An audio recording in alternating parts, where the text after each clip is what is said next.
ಈ ನಮ್ಮ ಕಾಂಗ್ರೆಸ್ ಅವರು ಇದ್ದಾರಲ್ಲ ಕರ್ನಾಟಕದಲ್ಲಿ, ಈ ಕಾಂಗ್ರೆಸ್ ಸರ್ಕಾರದವರು ಇವತ್ತು ಇವರು ಇದನ್ನು ಕೂಡ ಒಂದು ವಿವಾದವಾಗಿ ತೊಗೊಂಡು ಹೋಗ್ತಿದ್ದಾರೆ. ಏನಪ್ಪ ಇವ್ರದ್ದು ಕತೆ ಅಂದರೆ, ಉದ್ಘಾಟನಾ ಕಾರ್ಯಕ್ರಮಕ್ಕೆ ಇವ್ರನ್ನ ಸರಿಯಾಗಿ ಕರೆದಿಲ್ವಂತೆ. ನನಗೆ ಗೊತ್ತಿಲ್ಲ, ನಾನು ಕರೆಯೋದನ್ನು ನೋಡಿದ್ದೀನಿ, ಸರಿಯಾಗಿ ಕರೆಯೋದು ಅಂದರೆ ಹೆಂಗೋ ನನಗೆ ಗೊತ್ತಿಲ್ಲ. ಕನ್ನಡನೇ ಬರದೇ ಇರೋ, ಓದೋಕ್ಕೂ ಬರೆಯೋಕ್ಕೆ ಬರದೇ ಇರೋ ಒಬ್ಬ ಶಿಕ್ಷಣ ಸಚಿವ. ಆ ಮನುಷ್ಯ ಹೇಳ್ತಾನೆ, ಸೇತುವೆ ನೀವೇ ಕಟ್ಟಿರ್ಬೋದು, ಆದರೆ ಜಾಗ ಯಾರ್ದು ಅಂತ. ಮಧು ಬಂಗಾರಪ್ಪ ಅವರೇ, ಜಾಗ ಏನು ನಿಮ್ಮಪ್ಪ ಬಂಗಾರಪ್ಪನವ್ರದ? ಹಾಂ ಹೇಳ್ರಿ, ನಿಮ್ದ ಜಾಗ? ಹಾಂ, ಆ ಜನರಿಗೋಸ್ಕರನಾದರೂ ಹೋಗಿ ಕಾರ್ಯಕ್ರಮದಲ್ಲಿ ಭಾಗವಹಿಸಿ, ಇಲ್ಲ ಅಂದರೆ ಆ ಜನನೇ ನಿಮ್ಮ ಮನ ಮರ್ಯಾದೆ ತೆಗಿತಾರೆ. ನಿಮ್ಗಂತೂ ಯೋಗ್ಯತೆ ಇರಲಿಲ್ಲ ಮಾಡೋಕ್ಕೆ. ನಿಮ್ಮದೇ ಸರ್ಕಾರಗಳಿತ್ತಲ್ಲ, ಡಬಲ್ ಇಂಜಿನ್ನು, 60 ವರ್ಷ ಅಲ್ಲಿ, ಒಂದು 40 ವರ್ಷ ಇಲ್ಲಿ, ನಿಮ್ಮದೇ ಇತ್ತಲ್ಲ. ಏನು ಗುಡಿ ಹಾಕ್ತಿದ್ರಿ ಅವಾಗ? ಮಾಡಬೇಕಾಗಿತ್ತು ನೀವೇ ಆರಗಳು ಹಾಕೊಬೇಕಾಗಿತ್ತು. ನಿಮ್ದು ಇದೆಯಲ್ಲ ಸಂಸ್ಕೃತಿ. ಹಾಂ, ಕಾಶ್ಮೀರದಿಂದ ಕನ್ಯಾಕುಮಾರಿವರೆಗೂ ಆ ಪುಣ್ಯಾತ್ಮ ವಾಜಪೇಯಿಜಿ ಒಂದು ರಸ್ತೆನ ಶುರು ಮಾಡಿದ್ರು. ಆದರೆ 2004ರಲ್ಲಿ ನೀವು ಬಂದು ಏನು ಮಾಡಿದ್ರಿ? ಹಾಂ, ಆ ಪುಣ್ಯಾತ್ಮನ ಫೋಟೋ ತೆಗೆದು ನಿಮ್ಮ ಇಟಲಿ ರಾಣಿದನ್ನು ನಿಮ್ಮ ಪ್ರಧಾನಮಂತ್ರಿದು ಫೋಟೋ ಹಾಕ್ಕೊಂಡ್ರಿ. ಅಂಥ ಜನ ನೀವು ಯಾರ್ದೋ ಮಾಡಿದ್ದಕ್ಕೆ ನೀವು ಫೋಟೋ ಹಾಕೊಳ್ಳೋದು. ಈ ಚಿಕ್ಕಮಂಗ್ಳೂರು ಭಾಗದ ಜನರಿಗೆ ತಿರುಪತಿಗೆ ಹೋಗೋದಕ್ಕೆ ಅನುಕೂಲ ಆಗಲಿ ಅಂತ ಒಂದು ರೈಲ್ ಬಿಟ್ಟಿದ್ದಾರೆ. ಚಿಕ್ಕಮಂಗ್ಳೂರಿಂದ ತಿರುಪತಿಗೆ ಒಂದು ರೈಲ್ ಮೊನ್ನೆ ಅನೌನ್ಸ್ ಮಾಡಿದ್ರು, ಅದು ಚಾಲೂನೂ ಆಯಿತು. ನೋಡಿ ಎಂಥ ಕಿತಾಪತಿಗಳು ಅಯೋಗ್ಯರು ಕಾಂಗ್ರೆಸ್ನವರು ಅಂದರೆ, ಇವ್ರಿಗೆ ಮಾಡೋಕ್ಕೆ ಹೋಗ್ತಾ ಇಲ್ಲ. ಯಾರಾದರೂ ಮಾಡಿದ್ರೆ ಒಳ್ಳೆ ಕೆಲಸನ ಅದ್ರ ಬಂದು ಕಡಿ ಆಡಿಸೋದು. ಇವ್ರು ಏನು ಮಾಡ್ತಿದ್ದಾರೆ ಈಗ ಅಂದರೆ, ಒಂದಷ್ಟು ಜನ ಮುಸ್ಲಿಮರನ್ನ ಎತ್ಕಟ್ಬಿಟ್ಟು ಆ ಟ್ರೈನಿಗೆ ಬಾಬಾ ಬುಡನ್ ಹೆಸರಿಡ್ಬೇಕಂತೆ. ನೋಡಿ ಇವ್ರ ಕತೆ. ಏನು ತಿರುಪತಿ, ಏನು ಚಿಕ್ಕಮಗಳೂರಿಂದ ತಿರುಪತಿಗೆ ಏನು ಸಾಬ್ರು ಹೋಗ್ತಾರ ದೇವಸ್ಥಾನ ದರ್ಶನ ಮಾಡೋಕ್ಕೆ? ಹೇಳ್ರಿ ನೋಡೋಣ. ಹಾಂ, ಬ್ರದರ್ಸ್ ಹೆಸರಿಡ್ಬೇಕಂತೆ. ದತ್ತಾತ್ರೇಯ ಅಂತ ಹೆಸರಿಡೋದು ಬೇಡವಂತೆ ಇವರಿಗೆ. ಬಾಬಾ ಬುಡನ್ ಎಕ್ಸ್ಪ್ರೆಸ್ ಅಂತ ಇಡಬೇಕಂತೆ. ನೋಡಿ ಹೆಂಗೆ ಮಾಡ್ತಾರೆ ಇವರು ಕಾಂಗ್ರೆಸ್ನವರು, ಅಯೋಗ್ಯರು. ಸಿದ್ದರಾಮಯ್ಯ ಲಾಸ್ಟ್ ಬಜೆಟಲ್ಲಿ ಘೋಷಣೆ ಮಾಡಿದ್ದಾರೆ, ಬ್ರದರ್ಸ್ಗೆ ಶಾದಿ ಭಾಗ್ಯ 50,000 ದುಡ್ಡಿಲ್ವಂತೆ. ಅದಕ್ಕೆ ಏನು ಮಾಡ್ತಾರೆ ಗೊತ್ತಾ ವೀಕ್ಷಕರೇ? ಗಾಳಿ ಆಂಜನೇಯನ ದೇವಸ್ಥಾನದ ಮುಜರಾಯಿ ಇಲಾಖೆಗೆ ತಗೊಂತವ್ರು ಅಯೋಗ್ಯರು. ಕಾಸು ಕೊಡೋಕ್ಕೆ ಅವ್ರಿಗೆ ಯೋಗ್ಯತೆ ಇಲ್ದಿರ ಶಾದಿ ಭಾಗ್ಯಕ್ಕೆ ನಮ್ಮ ದೇವಸ್ಥಾನ ದುಡ್ಡು ತೊಗೊಂಡೋಗಿ ಕೊಡೋಕ್ಕೆ. ಸಿದ್ದರಾಮಯ್ಯನವರೇ, ನಿಮ್ಗೇನಾದರೂ ತಾಕತ್ತಿದ್ರೆ ಮಸೀದಿಗೆ ಕೈ ಹಾಕ್ರಿ. ಹಾಂ, ಮಸೀದಲ್ಲಿರೋ ದುಡ್ಡು ಹಂಚಲಿ ನೋಡೋಣ. ಹಾಂ, ಇಲ್ಲ ಚರ್ಚಲ್ಲಿರೋ ದುಡ್ಡು ಹಂಚಲಿ ನೋಡೋಣ. ನಿಮ್ಗೆ ತಾಕತ್ತಿದ್ರೆ ಮುಟ್ರಿ ನೋಡೋಣ.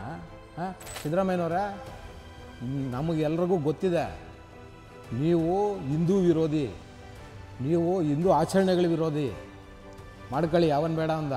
ನೀನು ಪೂಜೆ ಮಾಡಿಲ್ಲ ಅಂದರೆ ಕತ್ತೆ ಬಾಲ ಕುದುರೆ ಜುಟ್ಟು. ಆದರೆ ನಮ್ಮಂಥವ್ರು ಪೂಜೆ ಮಾಡೋ ಅಂಥವ್ರು ಇದ್ದೀವಿ. ನಮ್ಮ ಭಾವನೆಗಳಿಗೆ ಧಕ್ಕೆ ತರಬೇಡಿ ನೀವು. ಸರ್ಕಾರದ ಏನು ಕೆಲಸ ಇಲ್ಲ ದೇವಸ್ಥಾನದಲ್ಲಿ. ಟಿ ವಿ ವಿಕ್ರಮದ ಪ್ರೀತಿಯ ನೋಡುಗರಿಗೆ ಟ್ಯಾಕ್ಸಿವಾಲಾ ಕಾರ್ಯಕ್ರಮಕ್ಕೆ ಸ್ವಾಗತ. ನಾನು ನಿಮ್ಮ ನರಸಿಂಹಮೂರ್ತಿ. ವೀಕ್ಷಕರೇ, ನಿಮ್ಮಲ್ಲಿ ಸಾಕಷ್ಟು ಜನ ಸಿಗಂದೂರು ಚೌಡೇಶ್ವರಿಯ ದೇವಸ್ಥಾನಕ್ಕೆ ಹೋಗಿರ್ತೀರಿ. ಸಿಗಂದೂರು ಚೌಡೇಶ್ವರಿಯ ದರ್ಶನ ಮಾಡೋದಕ್ಕಿಂತ ಮುಂಚೆ ತಾವೆಲ್ಲರೂ ಕೂಡ ಆ ಲಿಂಗನಮುಕ್ಕಿ ಜಲಾಶಯದ ಹಿನ್ನೀರಿನ ಒಂದು ಸೊಬಗನ್ನು, ನೀವು ಆ ಸೌಂದರ್ಯವನ್ನು ಖಂಡಿತ ಅನುಭವಿಸಿರ್ತೀರಿ. ಮತ್ತು ಅಲ್ಲಿ ಆ ಜಲಾಶಯದಲ್ಲಿ ಒಂದು ಲಾಂಚ್ ಇದೆ, ಹಡಗು, ಅದನ್ನು ಕೂಡ ನೀವೆಲ್ಲ ನೋಡಿರ್ತೀರಿ, ಅದರಲ್ಲಿ ಪ್ರಯಾಣ ಕೂಡ ಮಾಡಿರ್ತೀರಿ. ಇವತ್ತು ನಮಗೆ ಅಷ್ಟು ಮಾತ್ರನೇ ಗೊತ್ತು. ನಾವು ಪ್ರಯಾಣಿಕರು, ಪ್ರವಾಸಿಗರು, ನಾವು ಪ್ರವಾಸಕ್ಕೆ ಹೋಗ್ತೀವಿ, ಆ ಲಾಂಚಲ್ಲಿ ಹೋಗ್ತೀವಿ, ಎಂಜಾಯ್ ಮಾಡ್ತೀವಿ, ದೇವಸ್ಥಾನ ದರ್ಶನ ಮಾಡ್ತೀವಿ, ತಾಯಿ ಆಶೀರ್ವಾದ ತೊಗೊಂಡು ನಮ್ಮ ಪಾಡಿಗೆ ನಾವು ಹೋಗ್ತೀವಿ. ಆದರೆ ಈ ಜಲಾಶಯದ ಹಿಂದೆ ಒಂದು ಕರಾಳವಾದ ಸತ್ಯ ಇದೆ. ಏನಪ್ಪ ಅಂದರೆ, ಈ ಜಲಾಶಯ ಒಂದಷ್ಟು ಹಳ್ಳಿಗಳನ್ನು ದ್ವೀಪ ಹಳ್ಳಿಗಳನ್ನಾಗಿ ಮಾಡ್ಕೊಂಡು ಕೂತಿತ್ತು. ಹೌದು, ಈ ಜಲಾಶಯ ನಿರ್ಮಾಣವಾದಾಗ ಸಾಕಷ್ಟು ಊರುಗಳು ಮುಳುಗಡೆನೂ ಆಗಿದೆ, ಮತ್ತೊಂದಷ್ಟು ಹಳ್ಳಿಗಳು ದ್ವೀಪ ಥರ ಆಗಿಬಿಟ್ಟಿದೆ. ಅಂದರೆ 3 ಕಡೆ ನೀರು, ಒಂದು ಕಡೆ ಮಾತ್ರ ದಾರಿ, ಆ ಥರ ಇದೆ. ಅಷ್ಟು ಹಳ್ಳಿಗಳ ಜನ ಸುಮಾರು 60 ವರ್ಷಗಳಿಂದ ಆ ಜನರಿಗೆ ಓಡಾಡೋದಕ್ಕೆ ರಸ್ತೆ ಇಲ್ಲ. ಆ ಜನ ಆ ಲಾಂಚಲ್ಲೇ ಓಡಾಡಬೇಕು, ಅವರು ಎಲ್ಲೋದ್ರೂ ಲಾಂಚಲ್ಲೇ ಹೋಗಬೇಕು. ಆದರೆ ಈ ಸೇವೆ, ಈ ಲಾಂಚಿನ ಸೇವೆ ರಾತ್ರಿ ಸಮಯದಲ್ಲಿ ಇರ್ತಾ ಇರಲಿಲ್ಲ. ನಿಮಗೂ ಗೊತ್ತಿದೆ, ಯಾಕೆಂದರೆ ನೀವು ತುಂಬ ಜನ ಹೋಗಿರ್ತೀರಿ ಸಿಗಂದೂರು ಪ್ರವಾಸಕ್ಕೆ, ನಿಮಗೆ ಗೊತ್ತಿರುತ್ತೆ. ಲಾಂಚ್ ಏನಿದ್ರು ಬೆಳಗ್ಗೆ 7 ಗಂಟೆಯಿಂದ ಸಂಜೆ 7 ಗಂಟೆವರೆಗೂ ಲಾಂಚ್ ಇರ್ತಾಯಿತ್ತು. ಅದಾದಮೇಲೆ ಲಾಂಚ್ ಇಲ್ಲ. ಸೊ ಜನ ಏನು ಆ ದ್ವೀಪ ಹಳ್ಳಿಗಳಿತ್ತಲ್ಲ, ಆ ಹಳ್ಳಿಯ ಜನ ಬೆಳಗ್ಗೆ 7 ಗಂಟೆಯ ನಂತರನೇ ಅವರ ಏನೇ ದಿನಚರಿಗಳಿದ್ದು ಶುರು ಮಾಡಬೇಕು. ಅದಕ್ಕೆ ಮುಂಚೆ ಏನಾದರೂ ಎಮರ್ಜೆನ್ಸಿ ಆಗಿ ಆಸ್ಪತ್ರೆ ಹೋಗಬೇಕು ಅಂದರೆ ಎಂಥ ವ್ಯವಸ್ಥೆನೂ ಇರಲಿಲ್ಲ. ಆ ಜನರಿಗೆ ಒಂದು ರಸ್ತೆನೂ ಇರಲಿಲ್ಲ. ಆದರೆ 2008ರಲ್ಲಿ ಯಡಿಯೂರಪ್ಪನವರು ಮುಖ್ಯಮಂತ್ರಿ ಆದಾಗ ರಾಜ್ಯ ಸರ್ಕಾರದಿಂದ ಒಂದು 100 ಕೋಟಿ ರೂಪಾಯಿಗಳನ್ನ ಅಲ್ಲೊಂದು ಸೇತುವೆ ಮಾಡಬೇಕು ಅಂತ ಹೇಳಿ ಬಿಡುಗಡೆ ಮಾಡ್ತಾರೆ.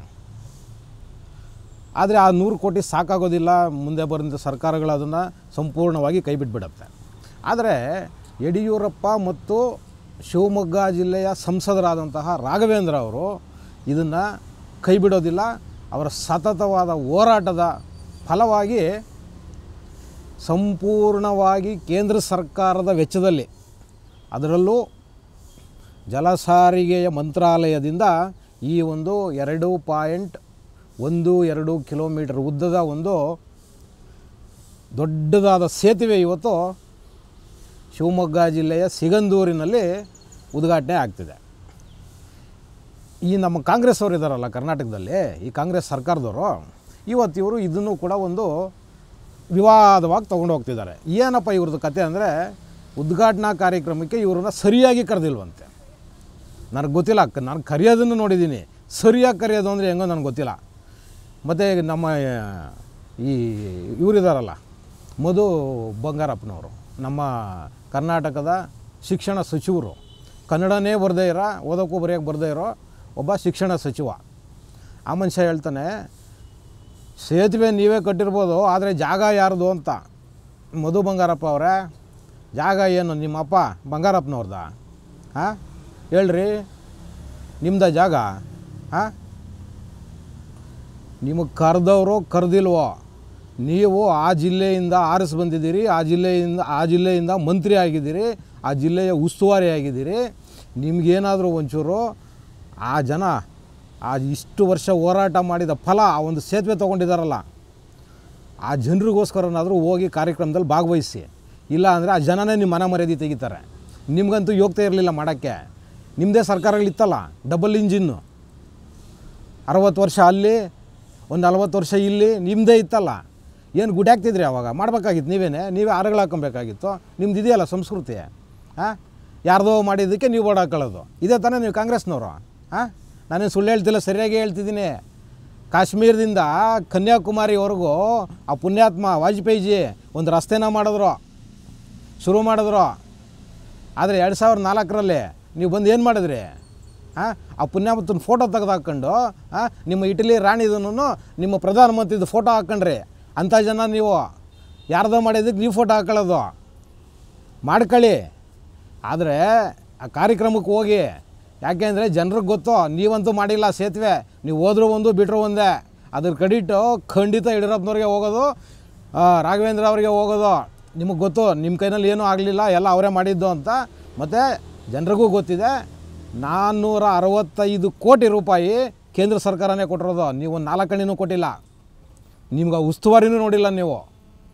ನಿಮ್ಮ ಲೋಕೋಪಯೋಗಿ ಇಲಾಖೆ ಸಚಿವರುಗಳು ಹೋಗ್ತಿದ್ದಾರೆ, ಜೊತೆಲಿ ನೀವು ಹೋಗಿ. ಯಾಕೆಂದರೆ ನೀವು ಶಿವಮೊಗ್ಗ ಜಿಲ್ಲೆಯ ಉಸ್ತುವಾರಿ ಮಂತ್ರಿಗಳು.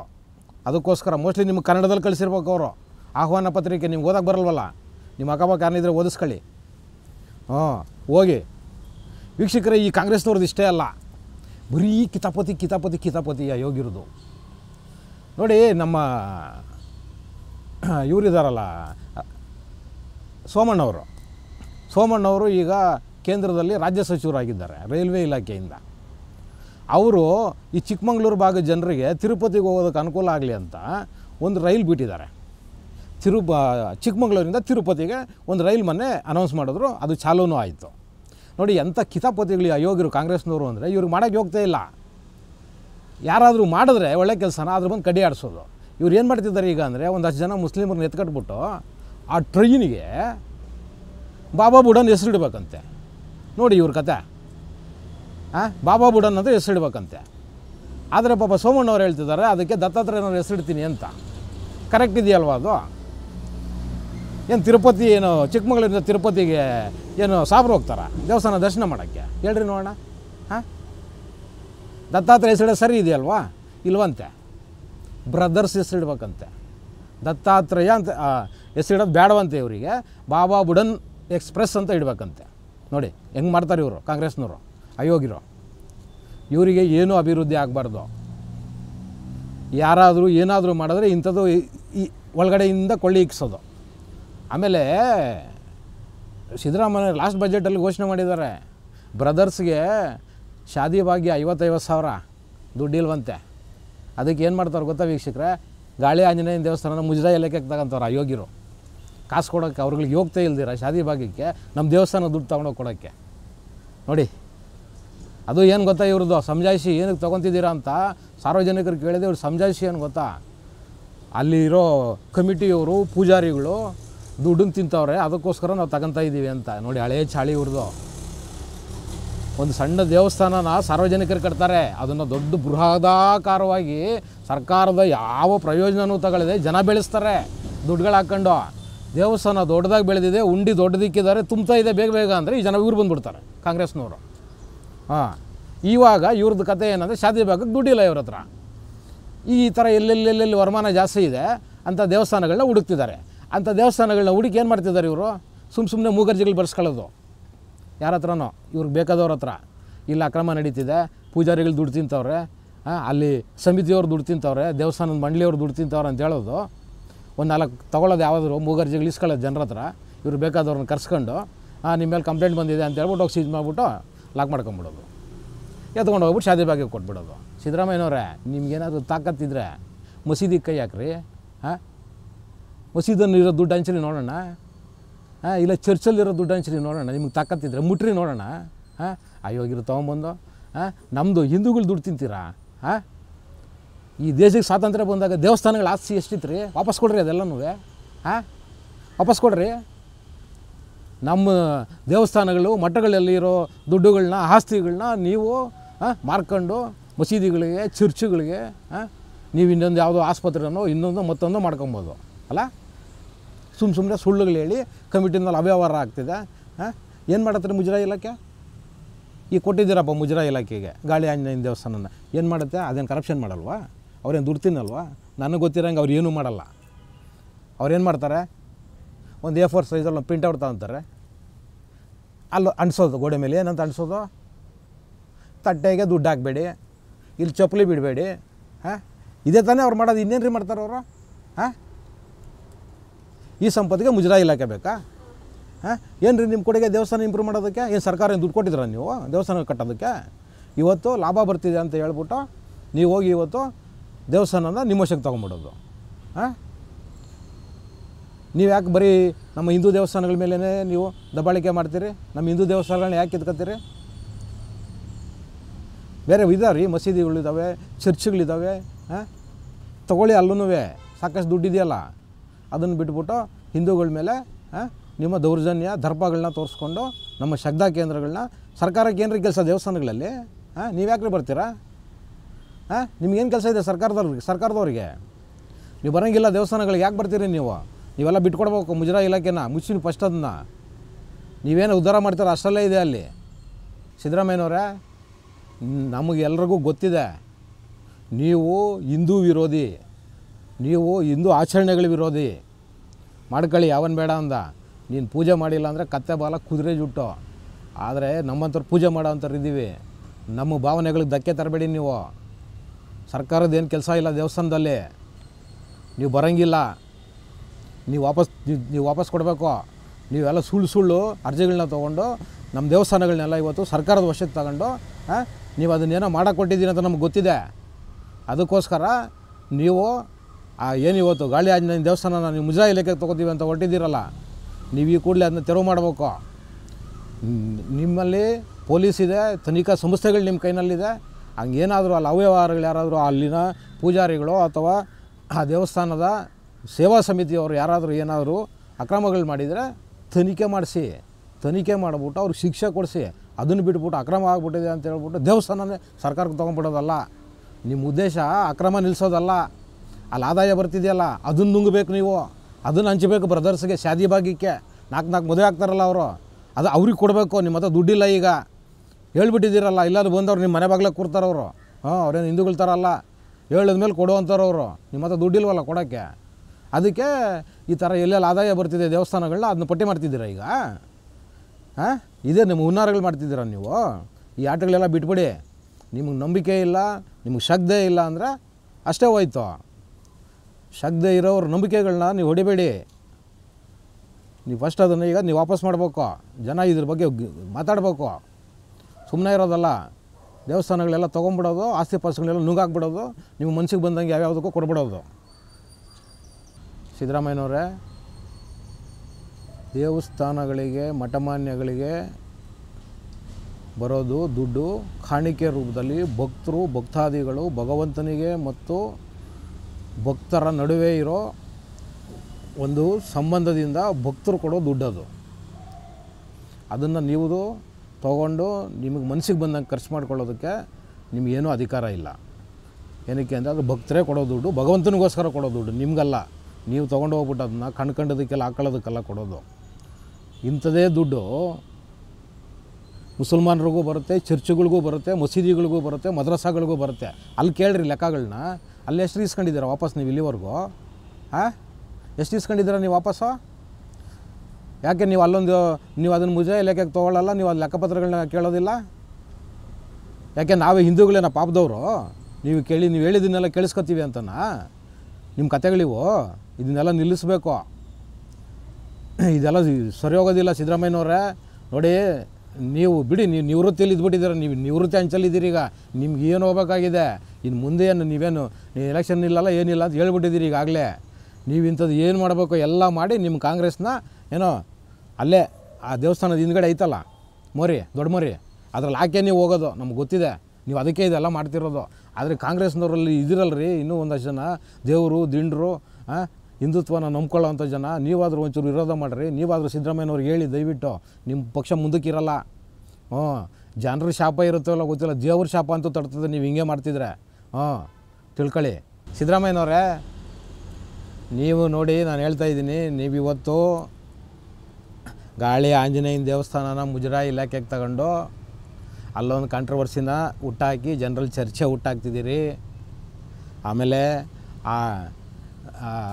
ಚಿಕ್ಕಮಂಗ್ಳೂರಿಂದ ತಿರುಪತಿಗೆ ಬಿಟ್ಟಿರೋ ಒಂದು ಟ್ರೈನ್ನ ಆ ದತ್ತಾತ್ರೇಯರ ಹೆಸರು ಬೇಡ, ಬಾಬಾ ಬುಡನ್ ಎಕ್ಸ್ಪ್ರೆಸ್ ಅಂತ ಇಡಬೇಕು ಅಂತ ಅಲ್ಲೊಂದು ವಿವಾದನ ಹುಟ್ಟಾಕಿದ್ದೀರಿ. ಆಮೇಲೆ ಈಗ ಅಲ್ಲಿ ಸಿಗಂದೂರಲ್ಲಿ ಆ ಸೇತುವೆ ಉದ್ಘಾಟನೆ ಆಗ್ತಿದೆ. ಆ ಸೇತುವೆ ಅದನ್ನು ಅಲ್ಲಿ ಏನೋ ಒಂದು ಅಷ್ಟು ಕಾಂಟ್ರವರ್ಸಿಗಳನ್ನ ಅರಿಬಿಟ್ಟಿದ್ದೀರಿ, ಸಮಾಜದಲ್ಲಿ ಚರ್ಚೆ ಆಗಲಿ ಅಂತ ಬಿಟ್ಟಿದ್ದೀರಿ. ಇದು ಎಲ್ಲ ಏನು ಗೊತ್ತಾಯಿತು? ನಿಮ್ಮ ಸರ್ಕಾರದ ಭ್ರಷ್ಟಾಚಾರ ಇವತ್ತು ಮೇರುಗತಿನಲ್ಲಿ ಬಂದು ನಿಂತಿದೆ. ಜನ ಇದ್ರ ಬಗ್ಗೆ ತುಂಬ ಸೀರಿಯಸ್ಸಾಗಿ ಚರ್ಚೆ ಮಾಡ್ತಿದ್ದಾರೆ, ತುಂಬ ಸೀರಿಯಸ್ಸಾಗಿ ತೊಗೊತಾರೆ. ಇದನ್ನು ಡೈವರ್ಟ್ ಮಾಡೋದಕ್ಕೋಸ್ಕರ ನೀವು ಇವತ್ತು ಇಂಥ ವಿಚಾರಗಳನ್ನ ಜನರ ಮಧ್ಯೆ ತೇಲ್ಬಿಟ್ಟಿದ್ದೀರಾ ಅಂತ ಹೇಳುವುದರ ಮುಖಾಂತರ ಇವತ್ತಿನ ಟ್ಯಾಕ್ಸಿವಾಲ ಕಾರ್ಯಕ್ರಮನ ಮುಗಿಸ್ತಾ ಇದ್ದೀನಿ. ಶೇರ್ ಮಾಡಿ, ಸಬ್ಸ್ಕ್ರೈಬ್ ಮಾಡಿ, ಲೈಕ್ ಮಾಡಿ, ಹೆಚ್ಚೆಚ್ಚು ಕಮೆಂಟ್ ಮಾಡುವುದರ ಮುಖಾಂತರ ನಮ್ಮನ್ನು ಪ್ರೋತ್ಸಾಹಿಸ್ತೀರಿ. ಟಿವಿ ವಿಕ್ರಮ, ದೇಶ ನಿಮ್ಮ ಕೈಯಲ್ಲಿ. ಈ ಕಾರ್ಯಕ್ರಮ ನಿಮಗೆ ಇಷ್ಟ ಆಗಿದ್ದಲ್ಲಿ ಲೈಕ್, ಶೇರ್ ಹಾಗೂ ಕಮೆಂಟ್ ಮಾಡಿ. ಟಿವಿ ವಿಕ್ರಮದ ಕಾರ್ಯಕ್ರಮಗಳನ್ನು ನಿರಂತರವಾಗಿ ವೀಕ್ಷಿಸಲು ಸಬ್ಸ್ಕ್ರೈಬ್ ಮಾಡಿ, ಬೆಲ್ ಐಕನ್ ಒತ್ತಿ.